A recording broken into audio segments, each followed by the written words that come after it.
Buen día con todos. Vamos a comenzar la clase de física correspondiente a la semana 6.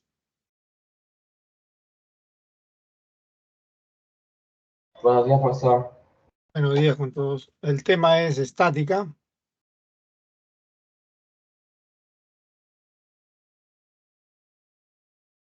Se denomina estática al estudio del equilibrio de fuerzas en cuerpos sólidos.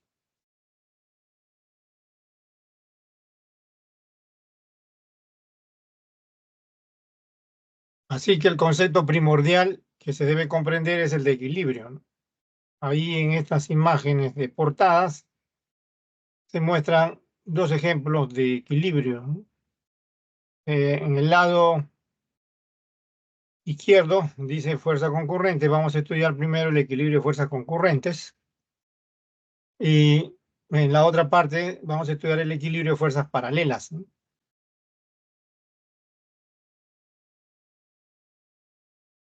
Esos son los dos casos que vamos a estudiar en este tema de estática, ¿ya?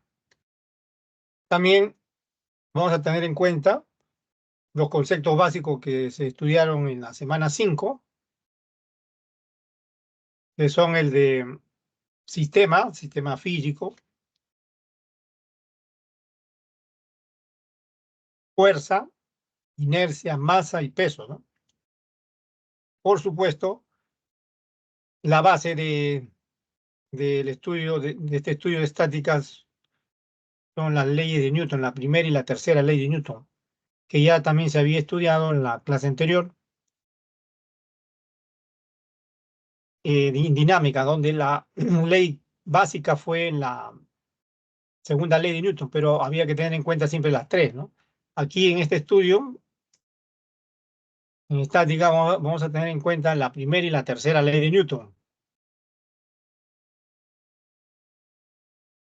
Entonces, teniendo en cuenta los conceptos básicos y las leyes de Newton, en particular la primera y la tercera, vamos a estudiar el equilibrio de fuerzas concurrentes primero y después el equilibrio de fuerzas paralelas, ¿no? Finalmente, ambas se van a conformar, ¿no? Ambas van a conformar lo que se llaman condiciones de equilibrio, que es el resumen, pues, de este tema de estática, ¿no?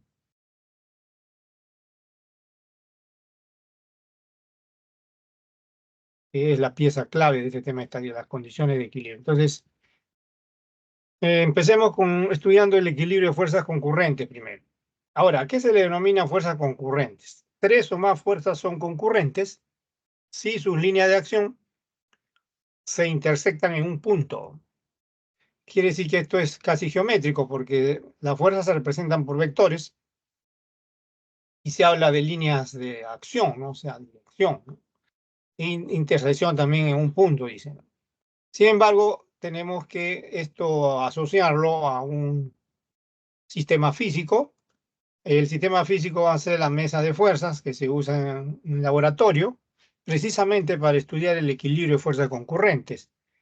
Consiste en una mesa graduada, graduada en el sentido de que tiene una escala en la zona del borde, una mesa redonda. En el centro en el centro de la mesa hay una argolla redonda que está conectada a cuerdas, las cuales suspenden pesas. La cuerda pasa por poleas que están fijadas al borde de la mesa, ¿no? Como pueden ver ahí, estas poleas están fijadas al borde de la mesa y de un extremo de la cuerda se suspenden pesas, las cuales se pueden leer y a partir de ahí se puede determinar, pues, en estado de equilibrio la tensión de cada cuerda, o sea, la fuerza en cada cuerda.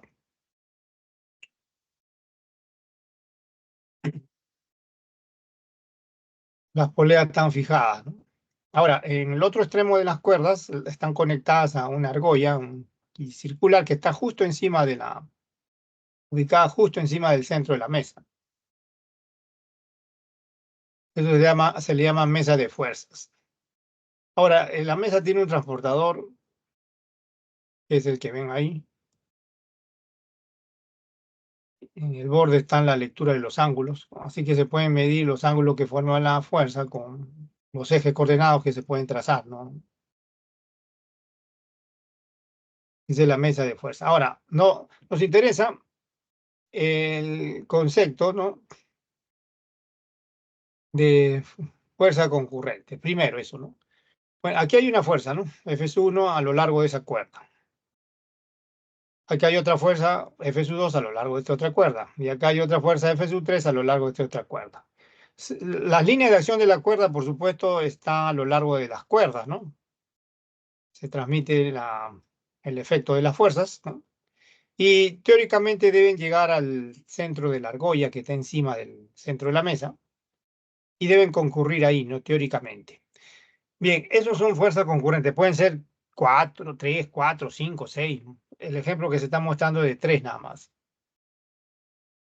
Ahora bien, la primera ley de Newton requiere que la suma de esas 3 fuerzas en este ejemplo que está ahí sea nula, ¿no? Tiene que ser nula. Y esto plantea pues un problema de adición de vectores. Se vio ya en la semana 1 y 2 la resolución de adición de vectores por método geométrico en la semana 1 y por método analítico, o sea, método de la descomposición rectangular en la semana 2, ¿no? Entonces, eso hay que recordar, ¿no? Aquí en la primera ley de Newton, con la condición, vuelvo a repetir, de que la suma de los vectores sea nula, ¿no? Entonces, aquí en la siguiente página se va a indicar los métodos de resolución. Como le dije, puede ser el geométrico o el analítico, o sea, la descomposición rectangular, ¿no? Método geométrico consiste en formar figuras geométricas, por ejemplo, un triángulo, ¿no? Con vectores. A ver, dibujo un vector a continuación de otro. Esta es la primera fuerza, F1, después F2, y cierra el triángulo F3. Como ya sabemos la propiedad cíclica del triángulo, la suma de esos 3 vectores de fuerza debe ser nula, y eso cumple pues la primera ley de Newton. También se puede usar la regla del paralelogramo, ¿no? Y si hubieran más fuerza, la regla del polígono. En caso de la regla del paralelogramo, significa lo siguiente: si tenemos las 3 fuerzas son concurrentes, ¿de acuerdo? F1, F2, F3. La resultante de dos cualesquiera de ellas, por ejemplo, la resultante de F1 y F2, o de F2 o F3, dos cualesquiera de ellas. Por ejemplo, esta trazando paralelas a los vectores F2 y F3, obtenemos la resultante de F2 y F3, flecha de amarillo, ¿no? Pues bien, esa flecha de amarillo, que es la resultante de la fuerza F2 y F3, debe anularse con la fuerza F1, por lo tanto deben ser opuestas, ¿no? Deben ser vectores opuestos.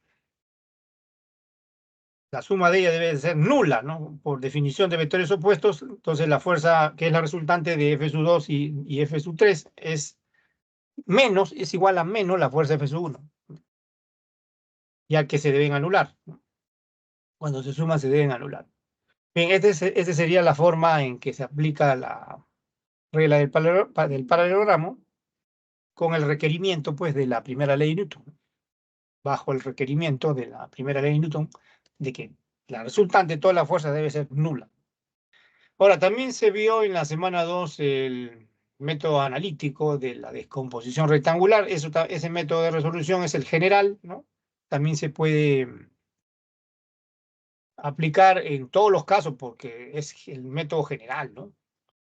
Consiste en considerar un sistema de coordenadas.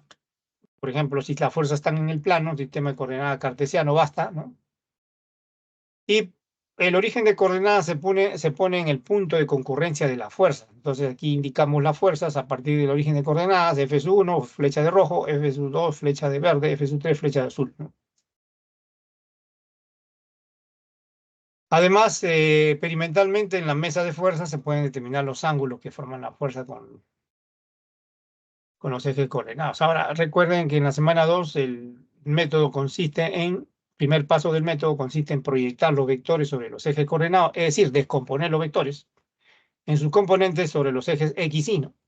Por ejemplo, la fuerza F1 se descompone en una componente en el eje X, se pone su índice X, y una componente en el eje Y, su índice Y, ¿no?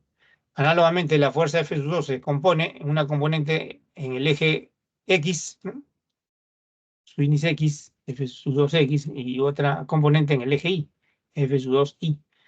Y la fuerza F3 también, ¿no? Se descompone una componente a lo largo del eje X, F3X, y otra componente a lo largo del eje Y, F3Y.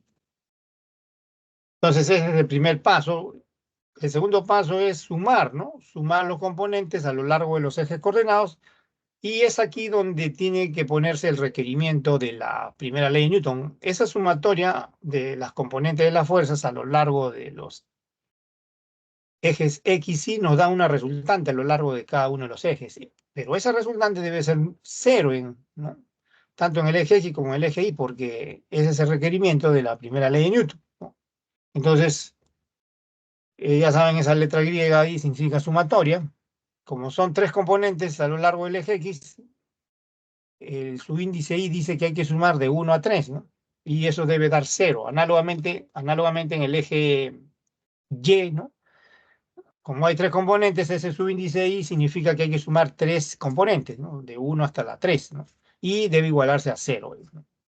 Este es este es el segundo paso y, y hasta ahí nada más se aplicaría el método de la descomposición rectangular, porque el requerimiento, vuelvo a repetir, de la primera ley de Newton es que la sumatoria de las fuerzas debe ser nula, ¿no? Debe ser nula. ¿Ya? Entonces, esto que está mostrado es para recordar que los métodos de resolución, ¿no? De adición de vectores, ¿no? En este tema de estática. Y ahora pasemos antes de pasar a los ejercicios, veamos un tema más, unas observaciones más, un tema más, y ahí pasamos a los ejercicios, ¿no? Y esto,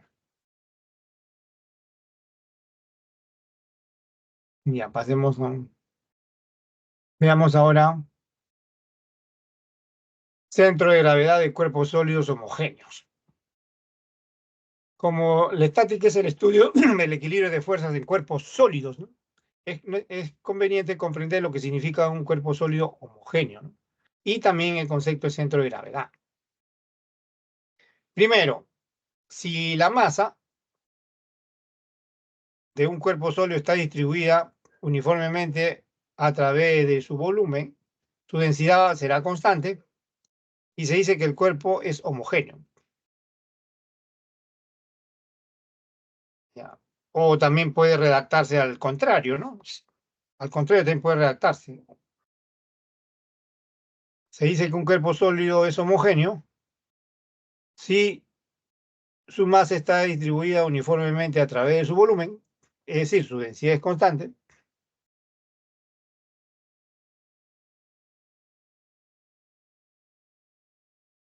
y ese es el requerimiento. En caso contrario, ¿qué pasa si la masa no está distribuida uniformemente? En otras palabras, ¿qué pasa si la densidad varía, no es constante? Si la densidad varía, la densidad del cuerpo sólido varía, entonces se dice que el cuerpo es heterogéneo o no homogéneo. Es al revés, ¿no? Al contrario. Entonces, esta definición de cuerpo homogéneo es muy útil en los ejercicios, ustedes lo van a leer, ¿no? En los enunciados, ¿no? Claro, se puede redactar al revés también, ¿no? Se dice que un cuerpo sólido es homogéneo, vuelvo a repetir, si su densidad de masa es constante. También se puede redactar al revés.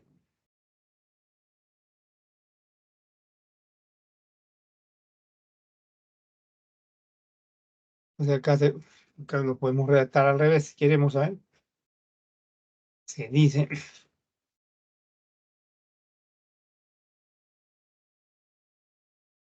se dice que un cuerpo sólido, ¿no?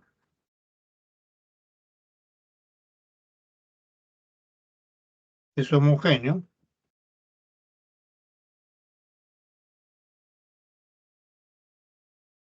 si su densidad de masa es constante. Es constante. En caso contrario, si la densidad varía,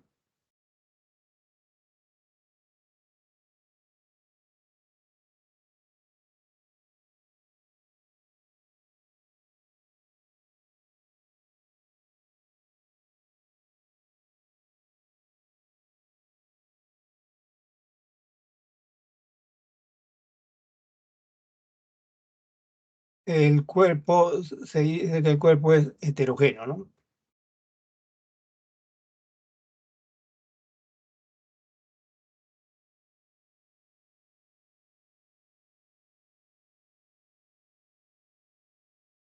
O simplemente se pone si varía, el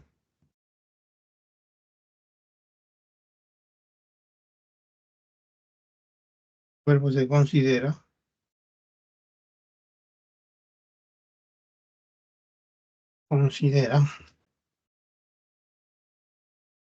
no homogéneo, heterogéneo.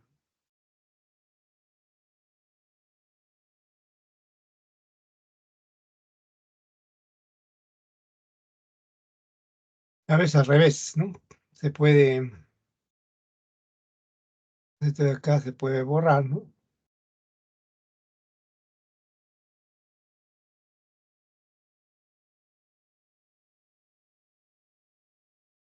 Termina ahí.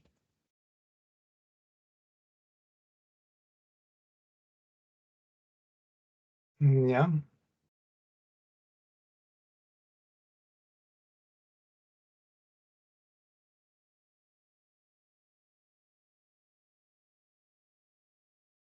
ya. Ese es lo primero. Ya. Ahora, el punto correspondiente a un cuerpo sólido en donde parece concentrarse. Vamos a poner se concentra, ¿ya? En donde se concentra, donde se concentra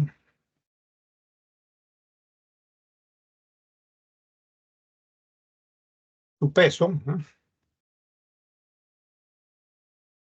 Se llama centro de gravedad.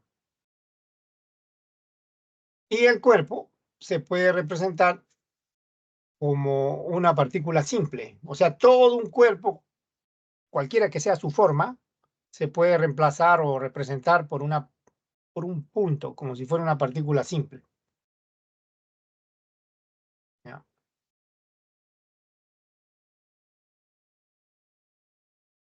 Ahora, el centro de gravedad de un cuerpo sólido, voy a ponerle G nada más, ¿ya? G mayúscula acá. Vamos a anotarlo con G, el centro de gravedad. El centro de gravedad de un cuerpo sólido, homogéneo y simétrico, se localiza en su centro de simetría, ¿no? Ahora, ¿qué cuerpos sólidos se nos van a presentar? Comúnmente se nos va a presentar una esfera, un cilindro o una barra delgada cilíndrica, ¿no? Puede ser una barra delgada cilíndrica, puede ser también un cubo, pueden ser una placa triangular, ¿no? Todos ellos son simétricos, tienen simetría. Ahora, si además de eso son homogéneos, entonces su centro de gravedad se localiza en su centro de simetría. Ahí tienen abajo cuatro, ¿no? Cuatro ejemplos, miren. Una esfera, si la esfera es homogénea, el centro de gravedad G está en el centro de la esfera. Si es un cubo homogéneo, su centro de gravedad va a estar en el centro del cubo, ¿no? O sea, G va a estar en el centro del cubo.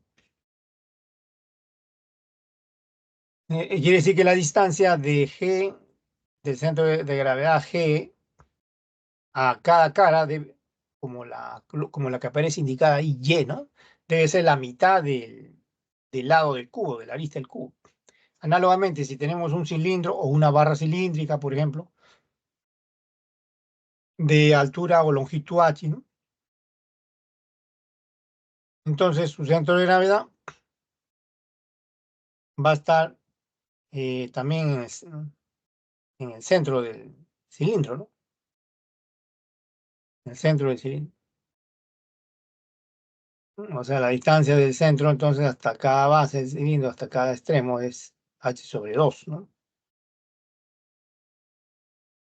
Y si es un triángulo, una placa triangular homogénea, su centro de gravedad G es el punto de intersección de las tres medianas, ¿no? El punto de intersección de las tres medianas, que es el baricentro, ¿no?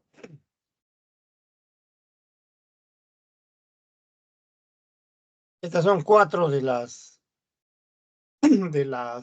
sólidos simétricos que se presentan comúnmente, ¿no? En caso de que sea una barra delgada, la barra delgada puede ser de sección circular, o sea, cilíndrica, o también puede ser rectangular, ¿no? Pero ya sabemos que está en el centro, ¿no? Así como el caso del cilindro, ¿no?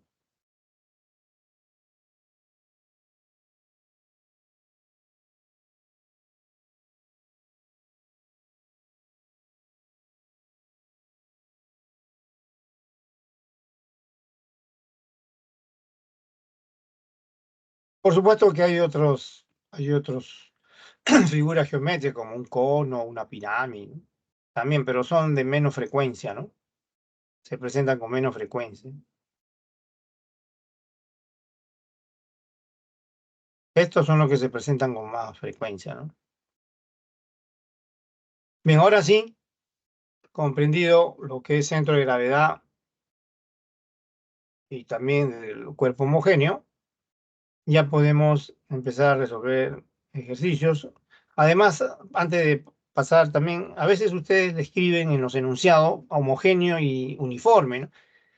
Lo de uniforme tiene que ver con el aspecto externo nada más, ¿no? Por ejemplo, si dicen un cilindro homogéneo y uniforme es porque es exactamente una superficie cilíndrica, no tiene irregularidades, ¿no? O sea, no, la sección es constante, ¿no? Por eso se le llama la sección transversal del cilindro, por ejemplo, sería constante, ¿no? Uniforme. Pero basta homogéneo, ¿no? Porque ya cuando le dan una figura así simétrica como la que están viendo, ya no es necesario agregar uniforme, ¿no? No es necesario, ¿no?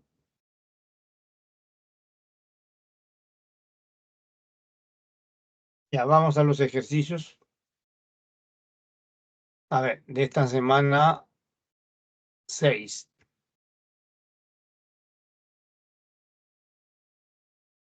Con respecto a las condiciones de equilibrio mecánico, indique la verdad o falsedad de las siguientes proposiciones. Si sobre un cuerpo actúan tres fuerzas no paralelas, entonces necesariamente estas deben ser concurrentes, dice un punto, ¿no? Veamos primero esto. No, esto en realidad eh,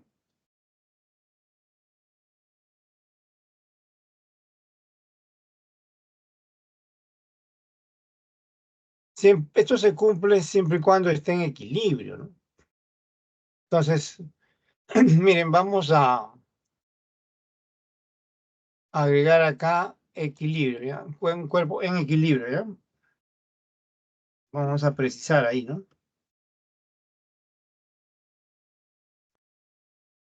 Esto agregue en equilibrio, ¿ya? Ahora sí, el cuerpo está en equilibrio, las fuerzas no son paralelas, tienen que ser concurrentes, como hemos visto. ¿Por qué?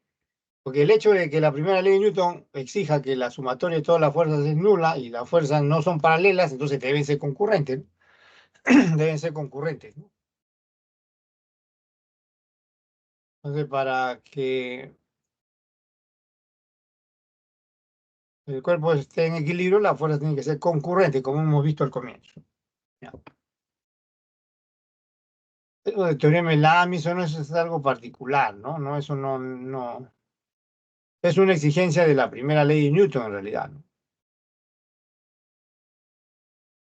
Es una exigencia de la primera ley de Newton, como vimos al comienzo. Dos, si un auto tiene aceleración constante, entonces estará en equilibrio. No, cuando hay aceleración, hay fuerza resultante. Entonces, si hay fuerza resultante, nunca va a ser cero la fuerza resultante, nunca va a ser nula. Entonces, no se puede hablar de equilibrio, tiene que ser nula. Entonces, falso.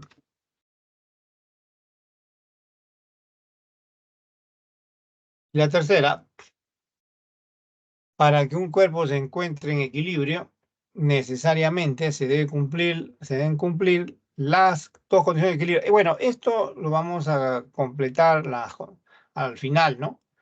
Así que por adelantado vamos a contestarlo como verdadero, ya que es correcto.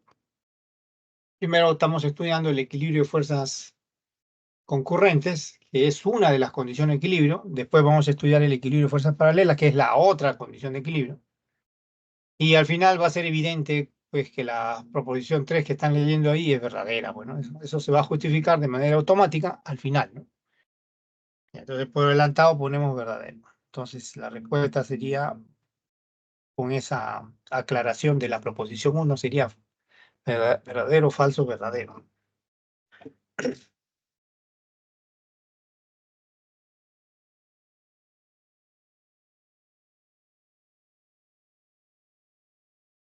Ya veamos ahora el número 2. La figura muestra una barra homogénea y uniforme de masa 6 kilogramos, sostenida por una cuerda ideal, ¿no? Cuerda ideal significa que se expresa su peso, ¿ya?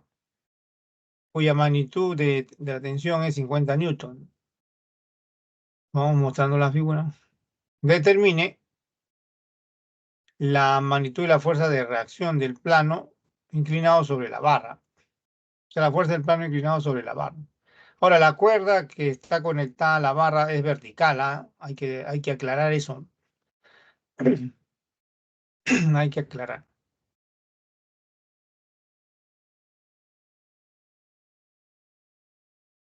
Y la barra, por supuesto, está en equilibrio, está en reposo, ¿no? Ahí también falta en el enunciado indicar eso, ¿no? En equilibrio, en reposo, ¿no? Está arriba, ¿no? En equilibrio.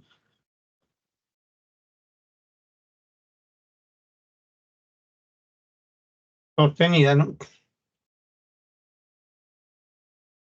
Esto hay que, para precisar, bueno. Ah, también la cuerda, ¿no? Una cuerda vertical, ¿no? Una cuerda vertical. Ideal. Ideal significa que se expresa su peso, ¿no? Ya, ese es el enunciado, ¿no? Veamos la solución. Bien, lo primero que hay que hacer en los problemas de estática, así como se vio en dinámica, es fijar el cuerpo de estudio, es decir, el sistema.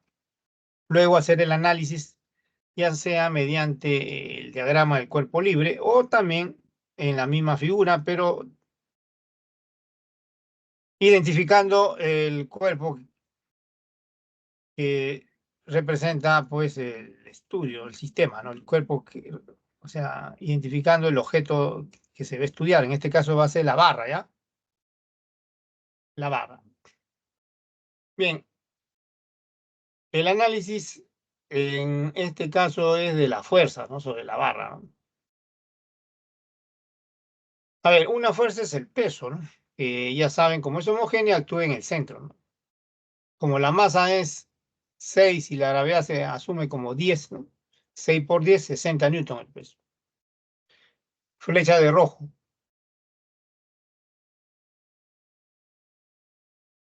Otra fuerza es la tensión de la cuerda, que también es dato, ¿no? 50 newton. Ahora bien, aquí en el contacto entre la barra y el plano inclinado, o sea, aquí debe haber una fuerza que se equilibre con las otras dos. Para que se pueda equilibrar con las otras dos, esa fuerza debe ser vertical también.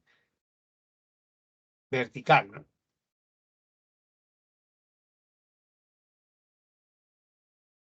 Porque si fuera inclinada, miren, si fuera así, vamos a poner que fuera así, habría una componente, al descomponerla, bueno, al descomponerla en una componente horizontal y otra vertical,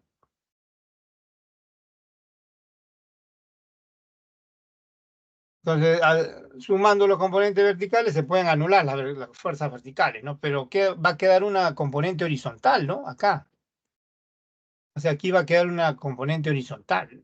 O sea, va a existir fuerza resultante, ¿no? Va a existir fuerza resultante, porque va a quedar esta componente horizontal. Y como va a existir fuerza resultante, entonces va a existir aceleración y no va a ser un problema de equilibrio, ¿no? Entonces, necesariamente la fuerza que ejerce el plano inclinado sobre la barra es vertical hacia arriba, ¿no? Necesariamente. R le llamamos. Bien, estas fuerzas al sumarse deben cancelarse. Hacia arriba tenemos 50, hacia abajo y R, ¿no? R también. Y 60 hacia abajo. De la primera ley de Newton, sumatoria de fuerzas verticales debe ser cero.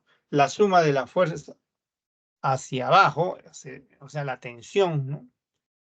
La suma de las fuerzas hacia arriba, perdón, la tensión y la fuerza R. La tensión, ya saben, vale 50. La tensión y la fuerza R son fuerzas hacia arriba. Deben anularse con el peso hacia abajo, ¿no? El peso es masa por gravedad. La masa es 6, la gravedad 10, 60 newton. Entonces se escribe T más R igual al peso. Luego de ahí hay que calcular R, pues reemplazamos T, que es 50, el peso de la barra que es 60, entonces R va a salir 60 menos 50, 10. Y esa es la respuesta. 10 newton. 10 newton es la respuesta.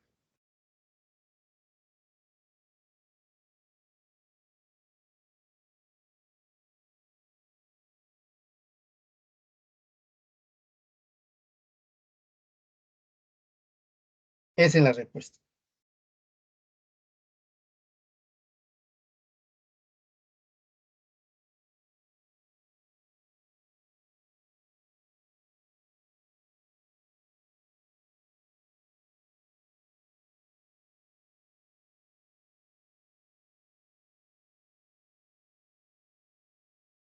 Veamos otro. El siguiente, bueno, número 3.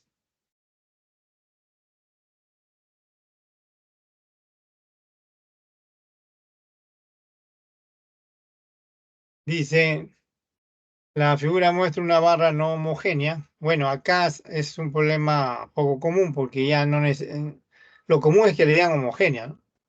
Cuando es no homogénea, ya el centro de gravedad ya no va a estar en el centro de simetría. Sin embargo, se puede determinar con datos adicionales que le dan, ¿no? Dice la barra es no homogénea, ¿no? Y está en posición horizontal, se supone en equilibrio, suspendida de dos cables ideales que forman ángulos con las paredes verticales. Los ángulos son teta 53 grados, alfa 37 grados, ¿no? La longitud de la barra es 2,5 metros y le piden determinar la distancia del centro de gravedad, que hay que determinarlo, ¿no? Respecto al extremo A.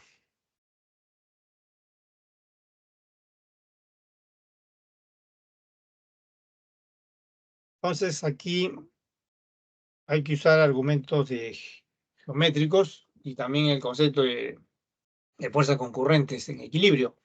Como la barra está en equilibrio, las fuerzas que actúan en la barra deben ser concurrentes, ¿ya? Por ejemplo, aquí hay que ubicar el centro de gravedad, CG, está imponiéndose centro de gravedad. El centro de gravedad no actúa en el centro de la barra porque la barra es no homogénea, ¿no? No es homogénea. Ese no es el centro de la barra, por si acaso.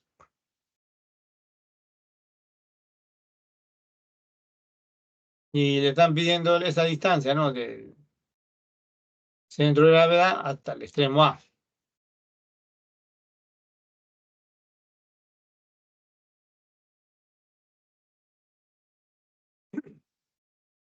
Ahora debemos indicar las otras fuerzas, la tensión en la cuerda de la izquierda, teta no olvidar es 53 grados allá, y la tensión de la cuerda en el extremo de la derecha, ¿no? T sub B.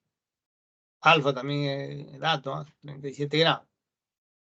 Ahora vamos a prolongar la línea de acción de las fuerzas. Como el cuerpo de estudio es la barra, entonces tenemos que centrarnos en la fuerza que actúan sobre la barra. Como si estuviera libre la barra, indicamos las fuerzas. Como si estuviera libre la barra, indicamos las fuerzas que actúan sobre la barra, ¿no? Y esas fuerzas también deben ser concurrentes, ya que se debe cumplir, y además se debe cumplir, por supuesto, la primera ley de Newton. Estas líneas que están ahí son las líneas de acción, o sea, las direcciones de las tensiones en la cuerda del lado izquierdo y del lado derecho. Como pueden ver, se intersectan y junto con la línea de acción del peso, ¿no?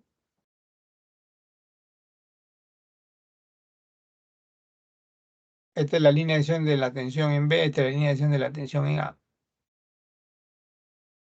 Y la línea de acción del peso debe intersectarse con estas dos para que las fuerzas sean concurrentes. Entonces, la línea de acción del peso es esta vertical, y ahí, por esa razón, ahí se está indicando la flecha del peso y el centro de gravedad, ¿no?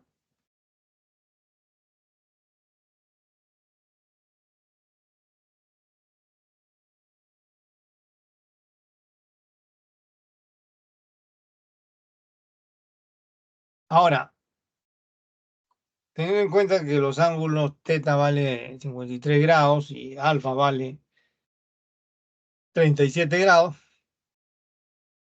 podemos darnos cuenta en la figura, miren, lo vamos a poner aparte. Este triángulo de amarillo es el que se forma ahí, miren. Como esto es teta 53 grados, este acá también es 53 grados. Son ángulos alternos internos, por eso acá aparece 53 grados, ¿no? Análogamente, como alfa es 37 grados, este ángulo que está aquí, que forma la vertical con esta línea de acción, también es 37 grados. Por eso acá en esta figura aparece 37 grados. Ambos suman 90, este es un ángulo recto. Y tenemos entonces un triángulo rectángulo que es el de amarillo, ¿no? Ahora, como se ha trazado acá la línea vertical, a su vez acá se divide este triángulo en otros dos triángulos rectángulos, ¿no? De 37 y 53. Por ejemplo, en este de la derecha, de la izquierda, quería, este es 53 grados, el otro debe ser 37. Aquí en el triángulo rectángulo en la derecha, este es 37, el otro es 53, ¿no? Y ya sabemos que la longitud de la barra, que es este lado del triángulo, vale 2,5, ¿no?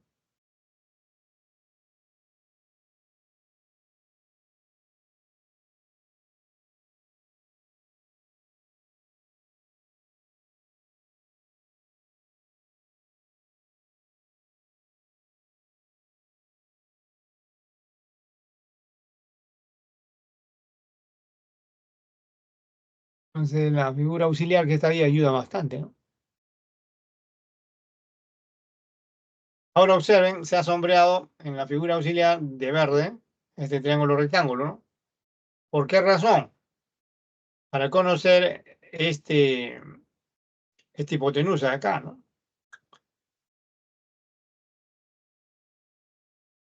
Que debe ser 2. ¿Por qué? Pues este es un triángulo de 37 y 53, vuelvo a repetir, ¿no?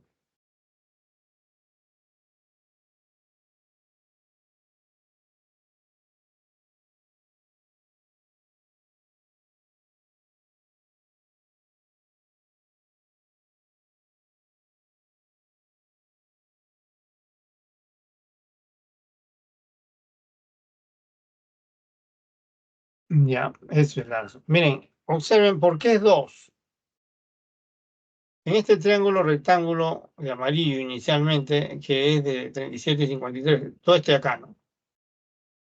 En este triángulo rectángulo grande que está aquí, la hipotenusa es 2,5. 2,5 es 5 por 0,5, ¿no? ¿De acuerdo? La hipotenusa es múltiplo de 5. Ya, ahora, este cateto que está acá, opuesto al ángulo de 53, es múltiplo de 4. 5 por 0, que diga 4 por 0,5 es 2. Y este otro cateto que está acá debe ser múltiplo de 3, porque está opuesto al ángulo de 37. Es decir, 3 por 0,5, que va a dar 1,5. Ahora, nos interesa este triángulo rectángulo de verde, porque esto de aquí, la distancia X que aparece acá, es entre el centro de gravedad que está acá y el extremo izquierdo, punto A, ¿no? Y en este triángulo rectángulo de verde, como ya conozco la hipotenusa, que es 2, y el triángulo rectángulo de verde de 37,53, con esos datos se puede determinar este cateto, que va a ser 1,6. ¿Por qué? Miren, en este triángulo rectángulo de verde, 2 es 5 por cuánto, por 0,4, ¿no? Ese triángulo de 37,53 de verde, ¿no? 5 por 0,4.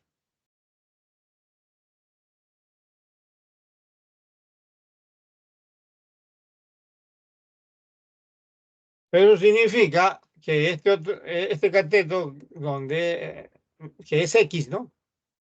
Este cateto acá, que es desde el centro de gravedad hasta el extremo A, es el X que nos pide, debe ser múltiplo de 3, ¿no? Es decir, 3 debe ser múltiplo de 4, perdón, porque está opuesto al ángulo de 53 grados, este cateto. Entonces, 4 por 0,4 sería, ¿no? 4 por 0,4, ese cateto, múltiplo de 4 sería 1,6. Y ese es el valor de X, ¿no? Porque le están pidiendo la distancia desde el extremo A, que es este de aquí, o desde el centro de gravedad, que es esto, ¿no? Hasta el punto A, que es este vértice del lado izquierdo, ¿no? Y esa distancia es 1,6 metros. Y esa es la respuesta. Teniendo en mente las propiedades del triángulo de 37,53, ¿no? La hipotenusa es múltiplo de 5, el cateto opuesto al ángulo de 53 es múltiplo de 4 y el cateto opuesto al ángulo de 37 es múltiplo de 3. Teniendo en cuenta eso, se ha resuelto este problema casi puramente geométrico, ¿no? Casi puramente geométrico.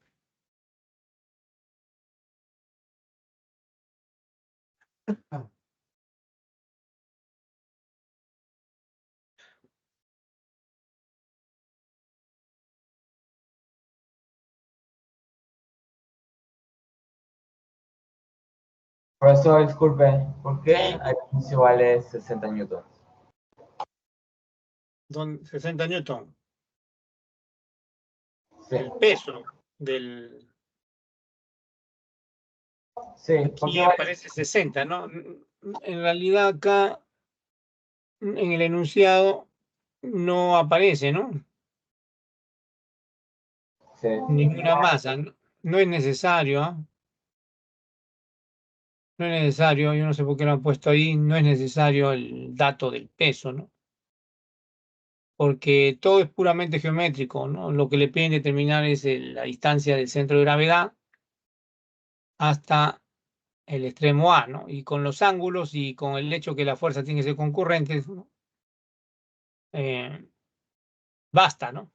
Con eso basta, ¿no? Entonces este de 60 vamos a borrarlo. No sé por qué lo han puesto.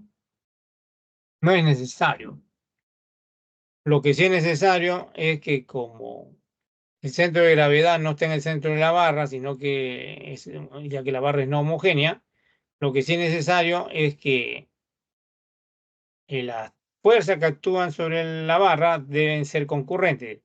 Si las tensiones en el lado izquierdo y derecho tienen como línea de acción estas de amarillo, si se intersectan acá, entonces la línea vertical del peso, la línea de acción del peso, debe intersectarse también con estas otras dos. Por esa razón se ha puesto esta flecha de acá, de rojo, que representa el peso y que actúa en el centro de gravedad, en el peso, ¿no? El peso de la barra, pero no es dato, ¿ah?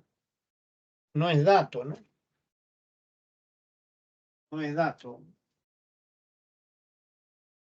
Ahí en su guía, si usted revisa,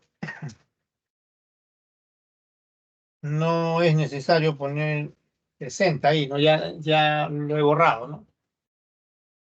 Ya lo he borrado.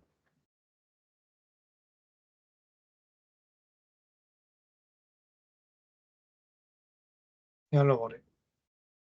Ya. Puramente geométrico sale, ¿ah? A distancia X. Todo es razonamiento geométrico nada más. Y la parte física está en que, como está en equilibrio la barra, las fuerzas deben ser concurrentes. Pero el resto es puros argumentos geométricos.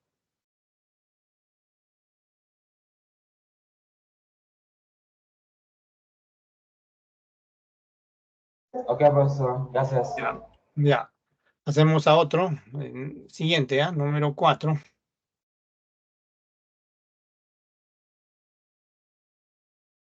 Dice una caja de masa 5 kilogramos se desplaza con rapidez constante bajo la acción de una fuerza F de magnitud 20 newton.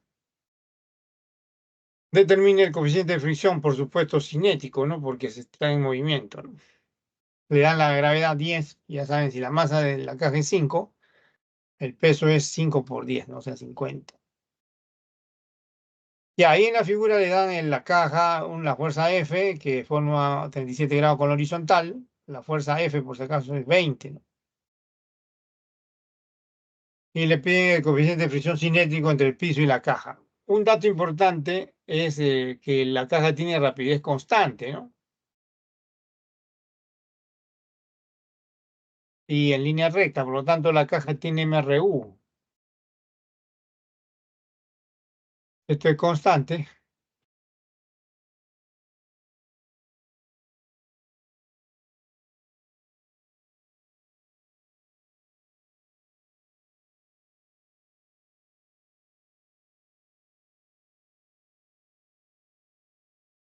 Y si es constante la velocidad o rapidez, la aceleración es cero, pues. Y si la aceleración es cero, la fuerza resultante sobre la caja debe ser cero. La caja es entonces el cuerpo de estudio, ¿no?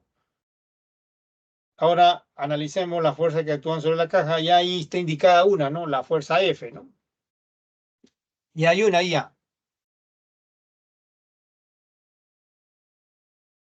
Indiquemos las otras, a ver. Otro es el peso, analizando la caja nada más como si fuera un cuerpo libre. Esta flecha de rojo indica el peso de la caja, que es 5 por 10, o sea, 50, ¿no? Newton.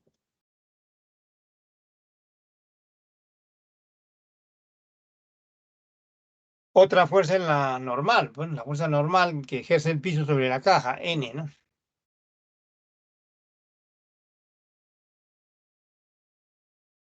Ahora, se había estudiado en la clase pasada que cuando dos superficies están en contacto, en general, cada superficie ejerce dos fuerzas sobre la otra, ¿no? Entonces, en cada superficie va a existir una fuerza normal y también una fuerza de rozamiento, ¿no? Siempre que, por supuesto, se mueva o intente moverse, ¿no?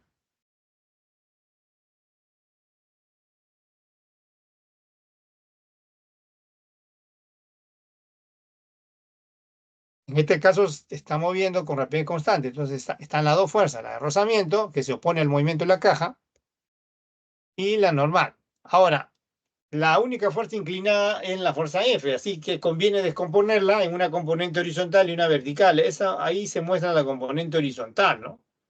F coseno de 37. Coseno de 37 es 4/5, ¿no? F vale 20 por dato. 20 por 4/5 sale 16, la magnitud de esa componente horizontal. Pero también hay una componente vertical, ¿no? Esto puesta al ángulo va multiplicado por el seno de 37. Ahora, ahí conocemos, esto lo voy a borrar para que no se confunda. Ahí conocemos otra vez F, que es 20, y el seno de 37 es 3/5. Eso queda 4 por 3, 12 newton, la otra componente. Y ahora sí, todas las flechas de rojo que ven ahí se pueden sumar, tanto las horizontales como las verticales, ¿no? Y se deben anular. Al sumarla deben dar 0. Entre sí se anulan.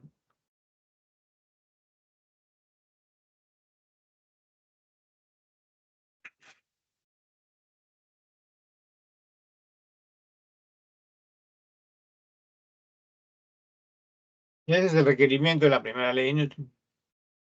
Por ejemplo, en la vertical, ¿cuánta fuerza tenemos?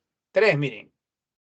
Peso hacia abajo, la normal del piso hacia arriba, y la componente vertical de la fuerza F.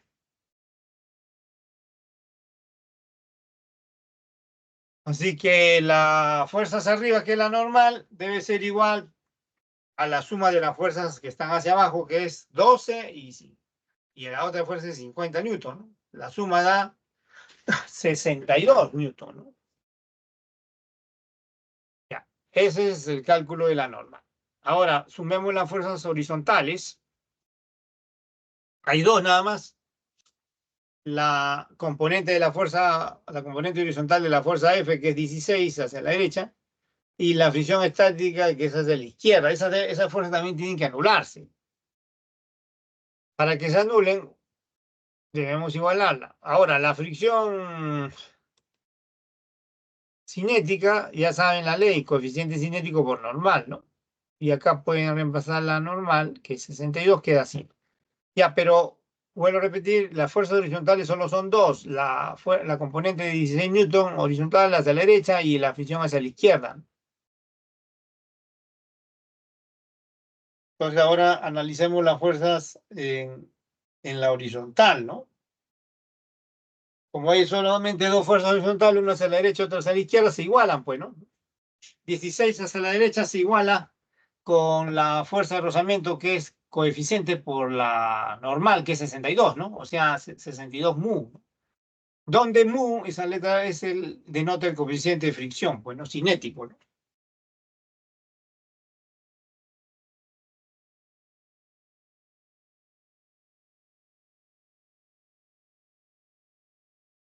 Despejando, queda 16 entre 62. Ahora, simplificando, mitad de 16, 8, mitad de 62 es 31. Entonces queda 8 sobre 31, ¿no? El coeficiente de fricción cinético.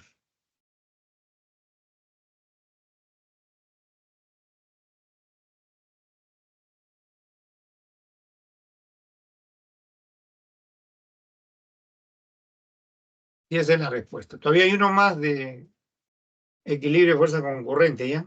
Número 5. Todavía hay uno más, ¿no? Este es un ejemplo típico también de equilibrio de fuerza concurrente, porque no siempre el cuerpo puede estar en reposo, también puede tener movimiento rectilíneo uniforme, como vimos en la clase anterior, en la primera ley de Newton.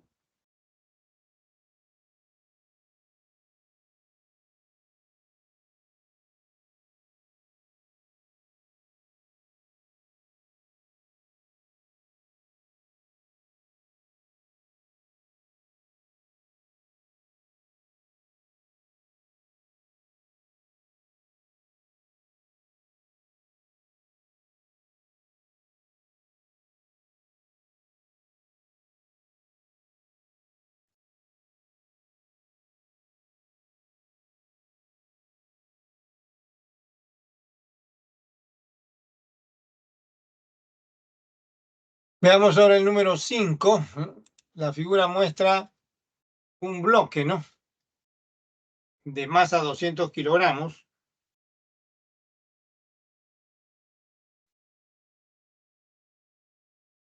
apoyado sobre una superficie inclinada.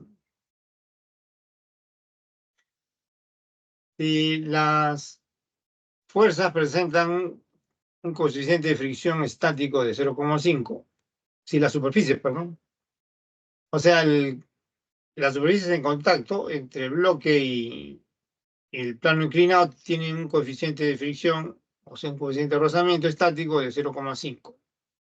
Depende determinar la magnitud de la fuerza máxima F para que el bloque permanezca en reposo. Ahora, la fuerza F tiene que asumirse paralela al plano, ¿ya? Paralela al plano inclinado.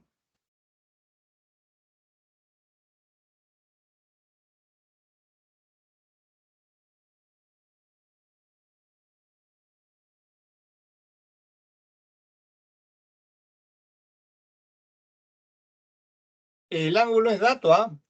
Miren el ángulo teta. Es dato, ¿no? 53 grados. Ahora, G también vale 10, así que como la masa del bloque es 200, se multiplica por 10, es 2000 newton el peso del bloque, ¿no?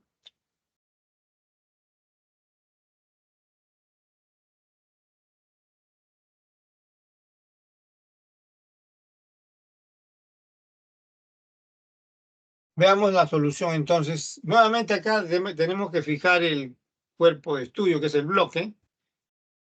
El bloque se intenta mover por acción de una fuerza paralela al plano inclinado. Le están pidiendo esa fuerza máxima. ¿Cuándo es máxima la fuerza F? Cuando el bloque esté a punto de moverse, pues, ¿no? Ahora hagamos el diagrama de fuerza sobre el bloque. Y ahí tienen una fuerza, ¿no? La fuerza F paralela al plano. Otra es el peso vertical hacia abajo, 2000. Ahora, el plano inclinado ejerce dos fuerzas, ¿no? Una es la normal, que está ahí, ¿ven? Y otra es la fricción estática, que se opone al movimiento del bloque. El bloque intenta moverse hacia arriba, ¿no? Del plano. Entonces, la fricción estática actúa hacia abajo.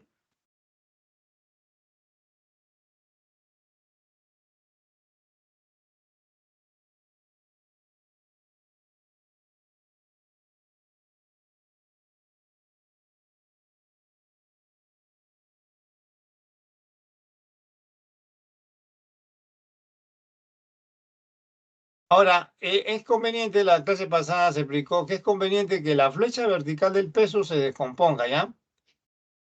En una componente perpendicular al plano inclinado, que es esta de acá, y otra paralela, ¿no?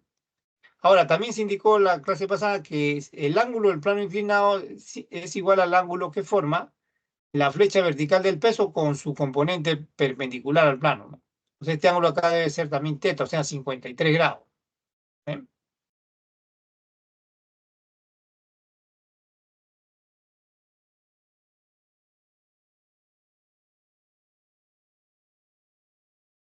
Y ahora sí, ya tenemos el diagrama de fuerzas paralelas al plano y perpendiculares al plano inclinado, ¿no? Y ya es más fácil sumarlas e igualar a cero, ¿no? O cancelarlas una con otra. Entonces, la primera ley de Newton exige que las fuerzas paralelas al plano deben cancelarse cuando se suman y las perpendiculares al plano también, ¿no? Ahora, indiquemos las componentes del peso paralela al plano inclinado es mg seno de teta, pero como la masa el peso, mejor dicho, se conoce del bloque 2000, 2000 se multiplica por seno de 53, eso da 1600, porque seno de 53 es 4 quintos, ¿no? 4 quintos de 2000 es 1600, por eso aparece 1600. La otra componente que está junto al ángulo, o sea, esta componente perpendicular que estoy indicando, esto acá, va multiplicado por el coseno de 53. El peso, ya se sabe, es 2000, coseno de 53, 3 quintos, ¿no? 3 quintos de 2000, 1200, es la otra componente. El peso perpendicular al plano inclinado.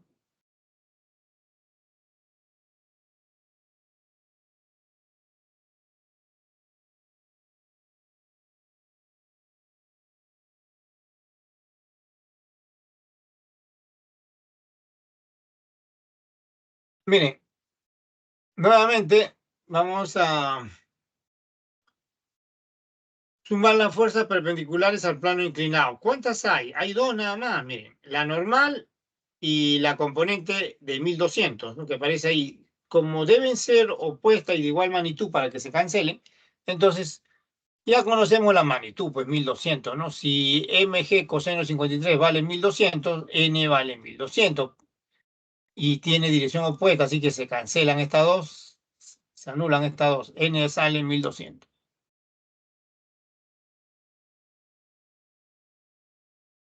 Ahora, sumemos las fuerzas paralelas al plano inclinado, que son tres, miren. Esta fuerza de rozamiento estático es máxima también, porque al ser máxima la fuerza con que se intenta mover el bloque será máxima la fricción estática.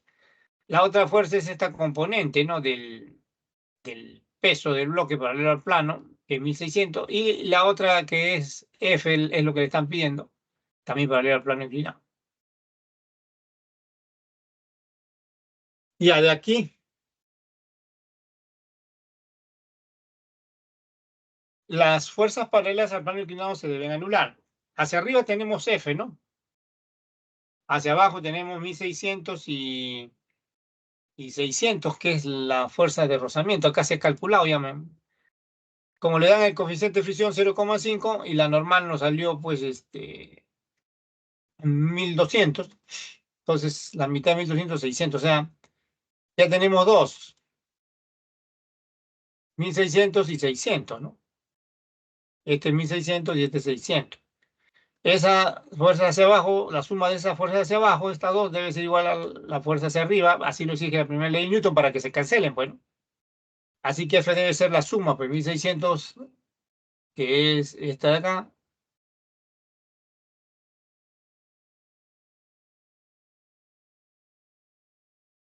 la componente del peso, y la fuerza de rozamiento, que es 600. Eso da 2200, ¿no? Y esa es la respuesta, ¿no?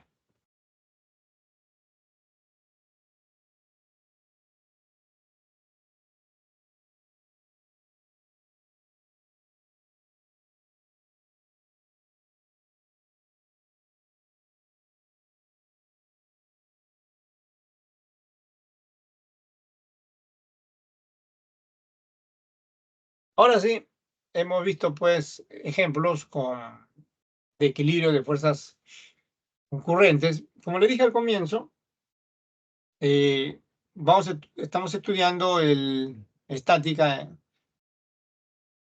en dos partes, dividiéndolo en los problemas en dos partes. Una el equilibrio de fuerzas concurrentes y la otra el equilibrio de fuerzas paralelas. Sin embargo, en general, en los problemas pueden estar presentes fuerzas concurrentes y también fuerzas paralelas, ¿no? Entonces, lo más general.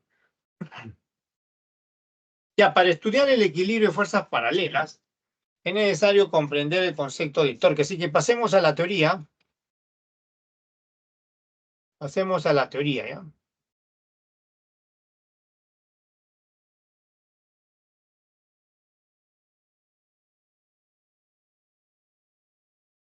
Eh, Antes de ir al concepto de torque, es conveniente aclarar algo, ¿no? Miren, una fuerza no solo puede producir traslación, sino también puede producir rotación. Por ejemplo, cuando uno aplica una fuerza a una puerta con bisagra, la puerta gira, o sea, la fuerza que uno aplica le produce rotación, o sea, giro a la puerta, ¿no? Entonces, la cantidad física vectorial que indica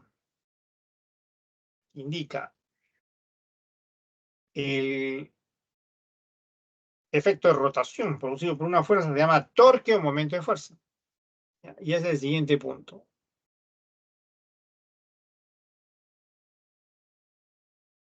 Se acostumbra a notar con la letra tau, ¿no? Una letra griega, ¿no? Ya, entonces es una cantidad vectorial que indica el efecto de rotación producido por una fuerza. Por ejemplo, tenemos múltiples ejemplos. múltiples circunstancias en que se puede entender el torque. Como les dije ahorita, el ejemplo más común, más familiar a nosotros, es el que hay en las puertas, ¿no? Con bisagras, ¿no? Cuando uno aplica una fuerza a la puerta, como la que ven flecha de amarillo ahí, tiene que haber una distancia para que la puerta pueda girar. Eso sea, esa distancia ¿de dónde? De las bisagras o eje de giro hasta el punto de aplicación de la fuerza. Esa distancia se llama brazo de palanca de la fuerza y solo así la puerta gira. Podemos imaginar que hay una línea, un eje que pasa por las bisagras, alrededor del cual gira la puerta, ¿no? Eje de giro. Entonces, el efecto de esa fuerza ahí en la puerta es producir rotación a la puerta. Esta flecha de azul indica la posición, ¿no? Del punto de aplicación de la fuerza, o en otras palabras, representa, ese vector representa al brazo de la fuerza, o sea, el brazo de palanca de la fuerza. Y se traza desde el punto de giro, o eje de giro, en este caso eje de giro, hasta el punto de aplicación de la fuerza. Y así hay otras circunstancias, ¿no? Por ejemplo, cuando uno quiere ajustar un perno o desajustarlo, ¿no? Utiliza como herramienta una llave, ¿no? Para multiplicar la fuerza, ¿no? O sea, para hacer palanca, como se dice. Por ejemplo, acá la fuerza que ejerce la mano sobre la llave, es la flecha F, está a cierta distancia del eje alrededor del cual puede girar el tornillo, ¿no? Bueno, ¿de acuerdo?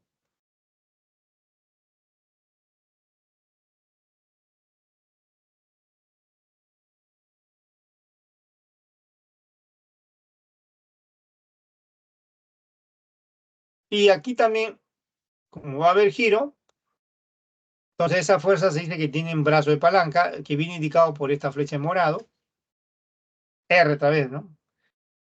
R. Entonces R también se llama brazo de palanca o simplemente brazo de la fuerza F, ¿no?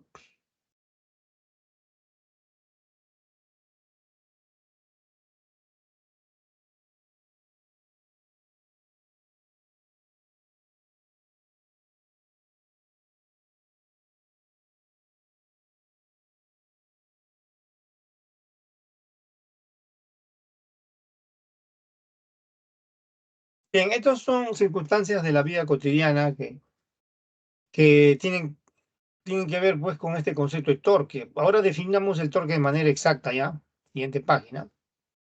Hay dos definiciones equivalentes, ¿no?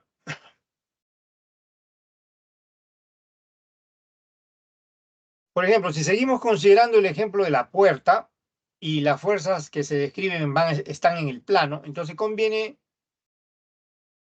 dibujar la puerta en el plano, pero para dibujar la puerta en el plano tenemos que dibujar la sección transversal de la puerta. Es como mirar la puerta desde arriba, ¿no? A través de su grosor, ¿no? Entonces, si es así, entonces seguimos con el mismo ejemplo de la puerta. Esta flecha de rojo indica la fuerza que actúa en la perilla para hacer girar la puerta, ¿no? Este punto amarillo indica, ya no le llamamos eje, porque eso es en 3 dimensiones, sino le llamamos punto de giro nada más, porque es en el plano, ¿no? Y alrededor de ese punto de giro debe girar la puerta o debe rotar la puerta debido a la fuerza F, ¿no? Ahora, esta distancia desde el punto de giro hasta el punto de aplicación de la fuerza, que viene indicada por un vector, es el brazo, ¿no? El brazo de la fuerza que hemos visto ahorita en la página anterior, ¿no?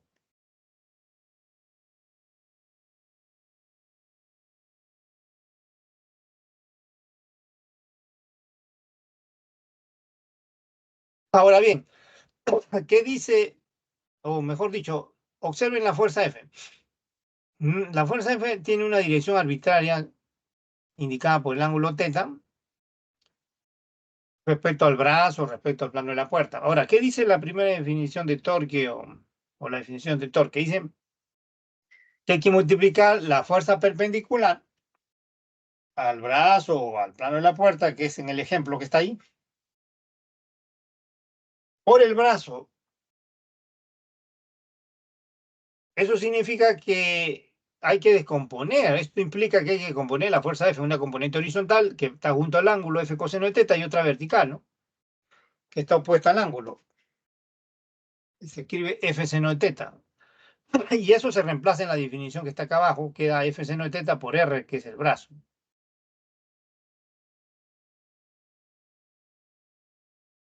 La unidad, la fuerza en newton, la distancia en metros. Bueno, ya saben, teta es el ángulo, mirando ahí, entre la dirección de la fuerza y el vector que representa el brazo de la fuerza, o sea, R.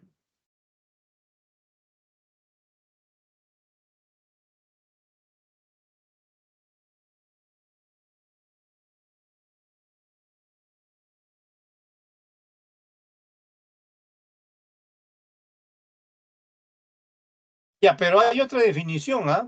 Equivalente de torque. Vamos a considerar el mismo ejemplo de la puerta, ¿ya? Miren, el mismo ejemplo. Aquí está la fuerza que actúa en la perilla, formando un ángulo teta con el plano de la puerta. Al otro lado del punto de giro, en las bisagras, este es el vector que representa el brazo de la fuerza. El mismo, lo mismo, ¿no? Pero ahora la definición de torque es equivalente. Dice que hay que multiplicar ya no la fuerza perpendicular, sino la fuerza, tal como está, por el brazo perpendicular. Ahora, ¿a qué se le llama brazo perpendicular? Veamos eso en la figura. Esta línea discontinua que ven ahí es la línea de acción de la fuerza F, ¿de acuerdo? Prolongada hacia atrás. Ahora, por brazo perpendicular se debe entender la distancia perpendicular desde el punto de giro. Esta es la línea de acción de la fuerza, vuelvo a repetir, esa línea prolongada. Ahora, el brazo perpendicular debe ser la distancia desde el punto de giro, la distancia perpendicular desde el punto de giro hasta la línea de acción de la fuerza. Entonces, este cateto en este triángulo rectángulo, que está de líneas punteadas, líneas discontinuas, en ese cateto que está acá, al costado del punto de giro, esto representa el brazo perpendicular, ¿no? Ya que es perpendicular a la línea de acción de la fuerza.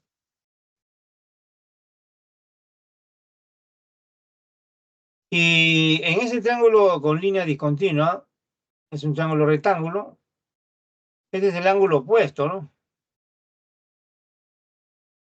Este es teta que aparece acá, es el ángulo opuesto a este otro teta. Eso significa entonces que este cateto en ese triángulo rectángulo se puede escribir como R seno de teta, ya que está opuesto al ángulo, y eso, a eso se le llama brazo perpendicular acá, ¿no?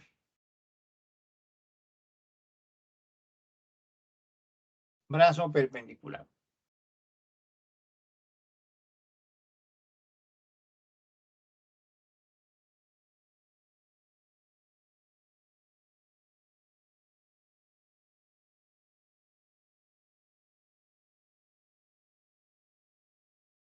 Y en esta definición equivalente de torque, ahora reemplazamos la fuerza F nada más y el brazo perpendicular es R seno de teta. Si comparan ustedes, esta expresión con la anterior es la misma, ¿no? Así que van a obtener los mismos resultados. Cualquiera de las dos puede usarse. Con la práctica, ustedes se van a dar cuenta de que a veces es más cómodo usar una definición de torque y a veces la otra equivalente, ¿no?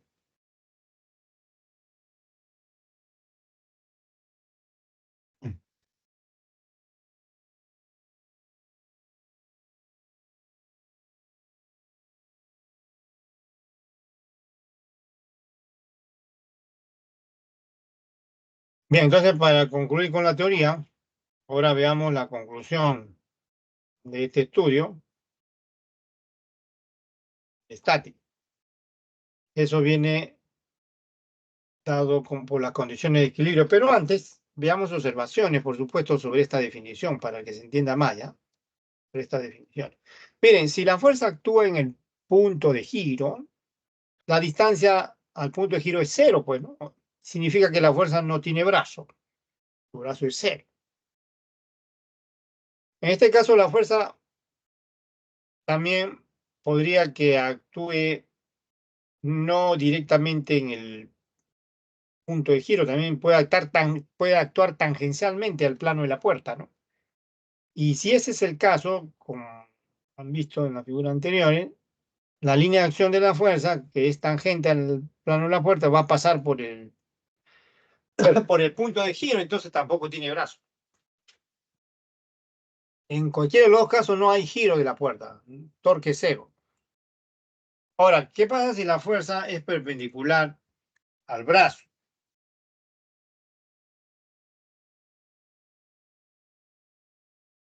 Como usted está en las expresiones anteriores, el ángulo entre la dirección de la fuerza y el brazo, entonces, al ser 90 grados, teta, quiere decir que la fuerza es perpendicular al brazo, o sea, a la puerta. En las fórmulas anteriores ponemos seno de pi medio, que es seno 90, es 1, ¿no? Así que el torque o la magnitud del torque queda simplemente como la magnitud de la fuerza F o la magnitud del brazo R. Y es el torque máximo, entonces. El torque es máximo cuando el ángulo entre la dirección de la fuerza y el brazo es pi medio, o sea, 90 grados. Ahora, como el torque, le dije, el torque es una cantidad vectorial, ¿no? Para determinar de modo indirecto la dirección del torque se usa un convenio. ¿Por qué digo de modo indirecto? Porque no está en el temario determinar la dirección del torque de manera exacta, porque estamos limitándonos a estudiar fuerzas en el plano. Y además, para determinar la dirección de la flecha del torque, tenemos que usar otra regla, ¿no? Otra regla que nos permita, se llama regla mano derecha, que nos permite determinar si el torque es perpendicular al plano, ya sea entrando o saliendo. Ya, eso, en vez de considerar ese caso, vamos a considerar un convenio de signos asociado a la dirección del torque, que indica, en otras palabras, la dirección del torque. Vamos a poner que tenemos aquí el sistema de coordenadas X, Y, este es el punto de giro de un cuerpo, por ejemplo. Si el cuerpo gira en sentido antihorario respecto a ese punto de giro, el torque se escribe con signo positivo. Si el cuerpo gira en sentido horario, el torque se escribe con signo negativo. Ese es el convenio. Los signos entonces indican de modo indirecto la dirección del torque.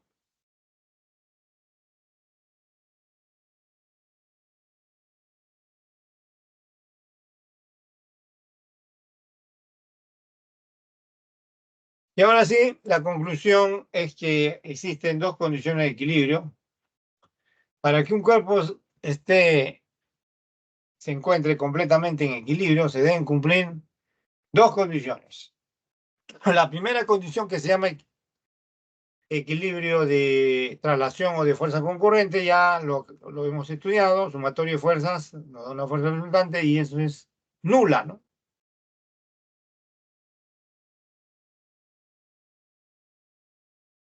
Y la otra condición es que la segunda condición se llama equilibrio de rotación o de fuerzas paralelas.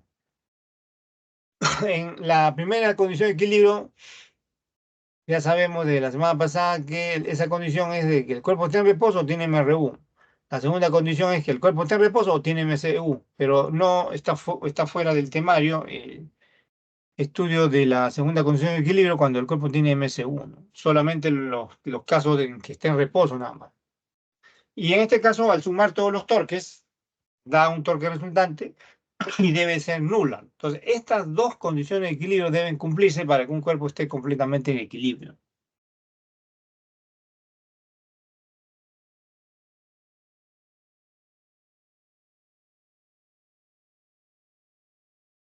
Ya. Ahora sí, vamos a los ejercicios de equilibrio de fuerzas paralelas. Pero eso no significa que solo vamos a estudiar la segunda condición de equilibrio. Siempre hay que tener en cuenta las dos condiciones de equilibrio.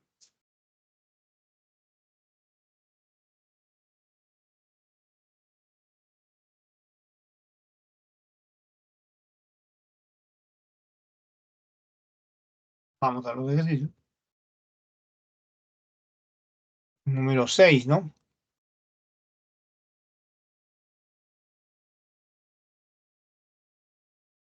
Para cortar un cable, dice, mediante un alicate, se aplican fuerzas de 150 newton en los extremos de cada mango.